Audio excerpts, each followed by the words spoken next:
From the National Catholic Register, this is Register Radio, bringing light and clarity to the news and topics that affect your life. Pope Francis is about to embark on his 45th trip. This time he heads back to Asia and Oceana, visiting 4 countries in 11 days. Frank Rocca, EWTN News Vatican analyst, joins us with his take on the significance of this trip. Then, returning to the 2024 U.S. election, a decision on abortion will be before many voters, November 5th. Which states are facing abortion-related ballot measures? That's what we talk about with Register staff writer Peter Laffin. And finally, we'll get a preview of the Paralympics taking place in Paris with Register Europe correspondent Solène Tadié. I'm Jeanette DeMello, Executive Director of the National Catholic Register and Catholic News Agency, your host here on Register Radio, joined by my co-host Matthew Bunson, who is the Vice President and Editorial Director of EWTN News. So we are delighted to have 2 colleagues, Courtney Maras and Danielle Ibanez, traveling on the papal train for this epic trip to Asia and Oceana. That trip begins September 2nd, so we're talking before they're probably packing their bags, but they're not on this trip yet. It concludes September 13th. Colm Flynn, another colleague for EWTN News, went to these countries ahead of the Pope and brought us news of what's happening in those countries and the Catholic communities there via EWTN, and that will be on EWTN News in depth. So we're delighted now to have Frank Rocca, Vatican analyst, joining us. He worked for a long time for the Wall Street Journal, and now he's with EWTN News. Frank, it's so good to have you. Great to be here, Jeanette and Matthew. So we're looking at an 87-year-old Pope. That's how old Pope Francis is, who's taking his longest trip. And some call this his most ambitious trip. He's going to Indonesia, Papua New Guinea, East Timor, and Singapore. It's a packed schedule. But let's get an overview, Frank. What do we expect to be the major highlights? Well, yeah, as you say, it's remarkable. It's a very long trip. He's 87. He uses a wheelchair. He's had respiratory problems. It recalls the epic trips that John Paul took back in the day. And the schedule, it's not quite as packed as the schedule in his very early days of Pope Francis' trips in the first years. But it's not a super light schedule either. He's got several events on those days. Indonesia is a country, it's the largest Muslim population in the world, and as we know, Pope Francis has put a priority on dialogue with the Muslim world. So that's an obvious theme there. Interreligious dialogue will be certainly something he'll be talking about there and promoting. Indonesia is also known for a kind of moderate form of Islam, and there are many people there, leaders who are interested in peaceful coexistence and developing that idea that the Pope has promoted with his human fraternity initiative. And in Papua New Guinea, a natural topic is going to be another major theme of this pontificate, which is care for creation, the environment. Papua New Guinea is a country where it really felt the effects of climate change, and there's concern about rising sea levels and landslides and that sort of thing. So we wouldn't be surprised if he's going to talk about the environment there. Mm-hmm. And then also poverty and inequality will also probably come up in these trips when he goes to Papua New Guinea. Is certainly a country. All of these countries have high degrees of inequality. Singapore is notable for being a very wealthy country and one of the Asian tiger economies. So perhaps he'll address inequalities between rich and poor when he's there. And then the penultimate stop right before Singapore is Timor-Leste, East Timor, which is an almost entirely Catholic country. It's in fact maybe the most Catholic country in the world if you don't count Vatican City. There he'll be certainly addressing. He might not be addressing, but there is in the background there is a sex abuse issue. The Bishop Carlos Jimenez Bello, who was a Nobel Prize winner for his work in the peaceful and nonviolent movement to achieve independence from Indonesia. He a couple of years ago, the Vatican revealed that he'd been disciplined after accusations of sex abuse. So that's kind of a shadow that might or might not come up in directly or indirectly in the Pope's remarks. Yeah, Frank, Pope Francis has visited Asia, especially East Asia, Far East Asia, and now Southeast Asia on a number of occasions. We've had trips to Myanmar, to South Korea, to Japan. Why is Asia so important to him, and how does this reflect his broader vision in terms of the pontificate? Yeah, I think there are a number of issues. I mean, one is, he's really made put a priority on reaching out beyond the Catholic world. And so, obviously, the Philippines is a Catholic country, and so is East Timor. But in general, when going to that region, he's dealing with Muslims, Buddhists. He's dealing with people who are not Catholics, and that's really been a priority for him. By contrast, as we know, he hasn't gone at all in his pontificate to Spain, which is where his Jesuit order was founded. He hasn't gone to Germany. So he's kind of did not put a priority on the wealthy countries in the Catholic Christian heartland. Of course, he is a Jesuit, and they have a tradition from the 16th century of outreach to Asia and missionary work in Asia, so he's following in that tradition as well. I love to think about the fact, too, that, it's really statistically probably the future of the world, right? I mean, I think I read 1 in 9 Catholics worldwide is there in Asia. So it seems that we're thinking about the future. And Frank, I was imagining, what if there was an appearance like Our Lady of Guadalupe, right, in the Asia? Just how many conversions there might be. Like, it's something to pray for. In this moment where people leave the church and become nuns to actually have some kind of dramatic conversion in Asia. So certainly something to pray for. What might we look for in this trip if we're kind of watching and seeing what kind of messages are we likely to hear? Well, again, I think there will be he will be talking, I should expect, about peaceful coexistence with non-Christians. And again, in Indonesia, there's been a high amount of cooperation. The Catholic minority is small; it's about 3%. But the Muslim leaders have been very friendly in many cases to Catholics and Christians, and so I think he'll celebrate that and emphasize that. We can expect that. And again, I think he will be probably talking about protecting creation. He's going to be a lot of these places. He'll be doing the usual things. He'll be meeting with the bishops. He'll be meeting with the civil authorities and leaders. He'll be meeting with the religious orders. And he'll be meeting with Jesuits. That's another thing. Whenever he meets, you're right. The Jesuits. Right. When he meets with the Jesuits, he gives these talks, which are then transcribed and released later, and they often have some very provocative and interesting statements in them. And then, of course, let's remember that he'll give at least one press conference during this trip. It's been a year since he's done that, and so it's quite possible he'll say something newsworthy, and that will come out during the trip or right afterwards. Certainly, some reporters will probably try to get him to say something about the U.S. elections, and there are other issues that have been hanging around for a long time since he hasn't given a press conference in a year. Absolutely. So for our listeners' sake, you can turn to the EWTN News app and find EWTN News In-Depth that aired August 30th. That's a preview of the papal trip from some of that footage and interviews shot by Colm Flynn. And, of course, you can follow those colleagues of ours on the ground this week at Catholic News Agency and EWTN News Nightly, and also at the Register. Frank, thank you for joining us. Everybody, you've been listening to Register Radio on EWTN News, and we'll be taking a short break and then coming back with Peter Laffin to talk about the latest news on abortion-related proposals that you may see on your state ballot this November. Stay tuned for more.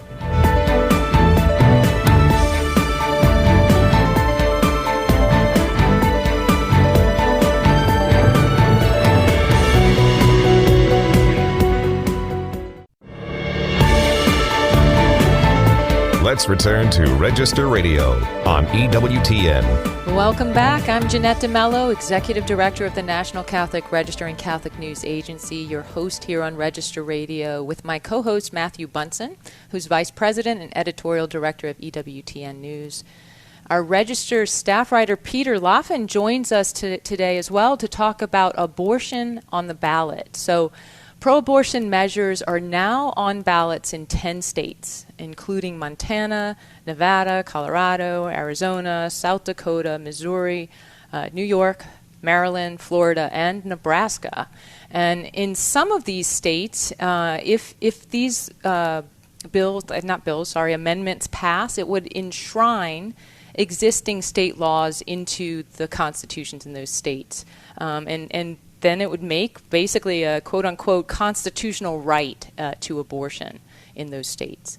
But other measures are a bit more substantial in the sense that the states, that these amendments would change the law in that state. It would actually change the status of abortion in that state right now. So it's very complex, and Peter's here to help us try to boil this down. So Peter, I'm grateful for your time in taking a rather complex 10 amendments and trying to boil it down. So let's start with, where are the places that are really making the biggest change with these ballot initiatives? Well, thanks so much for having me, Jeanette. Yeah, like you say, some of these states are just cementing what is already there, should these pro-abortion amendments pass. But there are other states where there would be real changes in people's practical lives in relation to abortion in these states, and that occurs mostly in the red states. For instance, in the state of Missouri, where Amendment 3 is up for the vote in November, the current existing law in Missouri protects unborn babies throughout the entire pregnancy, and the only exceptions being the case for a medical emergency, the life of the mother. But Amendment 3, if it passed, would do away with that. It would quote unquote prohibit any regulation of abortion, including regulations designed to protect women undergoing abortions. So, that's a massive change. It's the difference between protecting the unborn throughout pregnancy and not.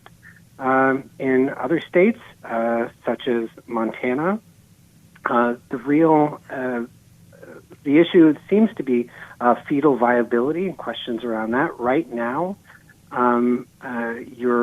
it is legal to have an abortion up until about 24 weeks, which is usually when viability is decided on. And now, should their abortion amendment pass, you're going to see a change to whenever the doctor deems it necessary to protect the life of the woman, which is an entirely different question. And both of those definitions are a little ambiguous, and so it's going to be difficult to see even what happens at that point. But still, that would be a major practical change. Another state, Nebraska.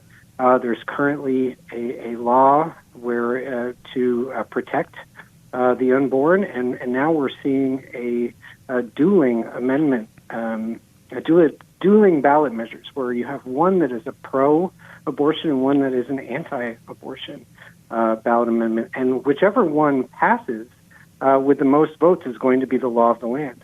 So again, that's hugely consequential. And so these big changes are mostly taking places in red states where there are laws on the book to protect the unborn. And of course, you have a couple other states, too, where this is really a battleground. I'm thinking of Arizona and Florida, which those are two important states in almost any election, right? So both of those states have real changes here that could be done by this ballot. I'll talk about Arizona. I know you've been talking to people in Florida, but in Arizona, abortion is illegal before 15 weeks of pregnancy, and this if the ballot measure passes, it would be legal up to 24 weeks. But what about Florida? You've been talking to people there. You've been covering the state of Florida. Abortion's illegal after 6 weeks. What are we looking at? So I have very good sources in Florida. People are really plugged into the legalities of this, into the specific language of these bills, and also people who are very in tune to what's happening on the ground with voters. And there's a news organization that just did they ran the numbers for voter registrations before and after Joe Biden withdrew from the race. And what they found is after Biden withdrew from the race, there was a huge spike in voter registration among young women, Gen Z women. This also corresponds with other news that we're getting out of Florida that the pro-life movement is being outspent by tens of millions of dollars. Florida, the pro-abortion movement was able to garner well over 1 million signatures, which is far more than they needed to pass this measure. Now, Florida is a little different than these other states because it takes 60% of the vote for this amendment to pass. In the other states, it's just a 50% threshold, but in Florida, it's 60%. However, polls have right now that number being right around that 60% marker in favor of passing this amendment. And if the other markers that we're seeing in terms of voter registration and just general campaign momentum turn out to be true, it looks like the Amendment 3 in Florida has a very good chance of passing. Yeah, Peter, there has been much discussion about the response of the Republicans, in particular the national ticket, Trump-Vance. The Democrats obviously seem to consider abortion, as you just noted, to be a potential winner for them in galvanizing the vote. But the Republicans at the same time seem to be steering away from abortion. First, how have they done that? And second, how likely is this now to play out in the state level, and in what way? So first about the Republicans and the National Republican Party and their response to the issue of abortion for the upcoming election. We had a couple of troubling things happen in the past week in the Trump-Vance ticket. J.D. Vance came out and said that Donald Trump will veto any national pro-life law that hit his desk. And again, that's a pretty incredible development that I think the pro-life movement is still sort of wrapping its head around, that the vice presidential candidate of the Republican Party would say such a thing. Donald Trump himself tweeted out that his next administration will be fantastic for women's reproductive rights, using the language of the pro-abortion movement, calling abortion, framing it as a part of a reproductive rights. So, if you follow what they're saying and you take them seriously, you have to just say, wow, they're totally waving the white flag on this. And that has many people in the pro-life community, many pro-life voters, a bit confused as to what to do. Though obviously the Democratic ticket is, they had an abortion van at their convention last week and pledged to go as far as possible. It has the pro-life movement thrown off guard. I'll say this about predicting, though, what's going to happen in terms of how the Democrats might be able to, what the outcome of this may be. We're in an election cycle where there are so many firsts, there are so many new things, that this really is a difficult race to predict. And all these ballot measures are, in a sense, difficult to predict, too, particularly how they'll affect the state election outcomes. This is the first time in history we've ever had sort of a truncated campaign like this. Right. We don't really know what effect that Kamala Harris is going to have on the abortion vote, on the overall vote. And this is also the first national election where there's a presidential race going on in the post-Roe versus Wade world.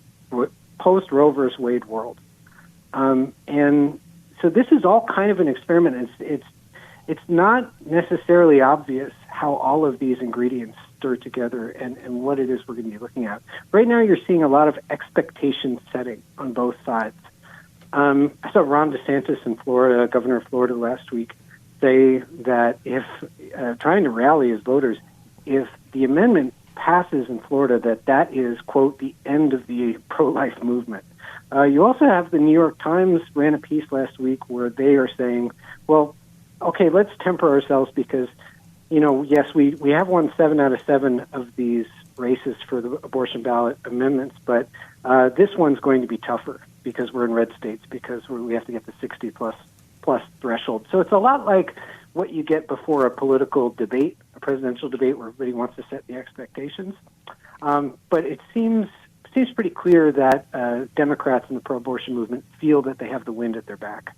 Absolutely, and for some good reason, in the sense that the 7 past ballot initiatives on abortion went in the favor of the pro-abortion position, right? And in the last few years since Dobbs, that's what has happened, and you do see you do see this this rise in women voters, right? And certainly that is not all women who are favoring abortion here, but it certainly seems to have brought out, or at least brought some registrations there. And Lila Rose came out in recent weeks tweeting about Trump and really pressuring him, saying, "Hey, you're no longer a pro-life candidate if you say these things." And so it's really an interesting position that the pro-life movement is in. Have you been following Lila Rose? I have been, yes.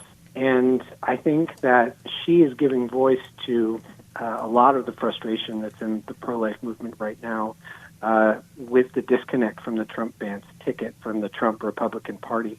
And this is something, if you go back to a couple of months ago at the rally in D.C., the pro-life rally in D.C., that tension was really beginning to simmer then. You could feel a disconnect between the major party and between the movement. But now it's really coming to a head.